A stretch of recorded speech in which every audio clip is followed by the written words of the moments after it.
కొంతమంది చూసేవాళ్ళు ఏమంటారంటే మామూలుగా ఇది చెప్తున్నా విమర్శను కూడా సద్విమర్శనుకోండి, చూసేవాళ్ళు లేకపోతే ఒక బౌన్సర్లను పెట్టుకుంటారనో లేకపోతే శిష్యులను పెట్టుకుంటారనో లేకపోతే ఇలా చుట్టూ వలయం పెట్టుకొని తిరుగుతారు రామని రాధా మనోహర్ గారు చూస్తారుగా మీరు.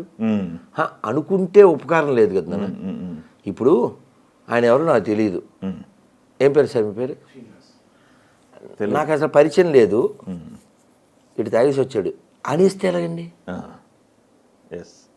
అలా అనేస్తే వెంటనే చెక్ చేయాలి కదా, నిరూపించాలిగా. అలా నాకు బౌన్సర్లు భగవంతుడే అంతే. నేను ప్రయాణం చేస్తాను, చూస్తారుగా మీరు. రైల్వే స్టేషన్లో ఒక్కడనే, ఎయిర్పోర్ట్లో ఒక్కడనే, బస్ స్టాండ్ అయినా ఒక్కడనే, బైక్ మీద వెళ్ళిపోతాను. అదే సందేహం, ఇంత ధైర్యంగా ఇలా లోపల ఉన్న వాడితో నేను కనెక్ట్ అయ్యాను, లోకంలో వాళ్ళతో కాదు. Already answered question but repeated.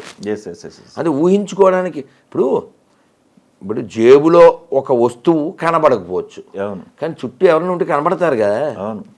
కదా.